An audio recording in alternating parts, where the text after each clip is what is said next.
Yes, ikiwa ni siku tulivu, kuna kitu nataka nikiongelee, wanaita ni arm cuff, au bangili ya mkono wa juu. Hii ni fashion kwa sasa, imekuwa trending, lakini nikupe historia kidogo tu kwamba hii sio, haijaanza sasa. Iliyavaliwa hata zama za zamani, karne za zamani. Wamisri walivaa sana hii, Warumi wa zamani walizivaa hizi, hata Wamasai miaka hiyo walivaa, na makabila mbalimbali ya Afrika Mashariki na Afrika na USA na India walizivaa sana hizi. Sasa kwa enzi hizo zilikuwa zinavaliwa mpaka na wanaume, Yaani maana yake na mimi ningekuwa ni waenzi hizo, au nikiamua kujifanya mhenga, naweza nikaipiga hapa, Kwa sasa huku ni trending sana, lakini inavaliwa na wadada tu na wanawake.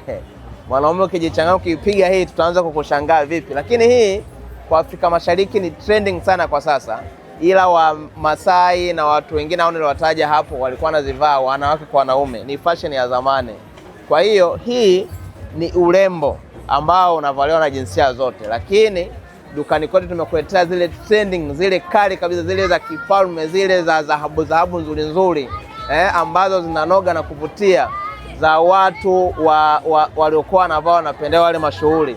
Tunazo dukani tumekuletea, ni za kike. Kama mwanaume utaona hizi okay, karibu vae, upigilie, utupie kama hivi. Lakini sisi tumezileta zile trending sana ambazo wanazipenda wanawake, zinakuwa hapa mkononi na pete yake. Lakini nimeamua nikupe historia kidogo ya hii arm cuff ili uweze kuijua.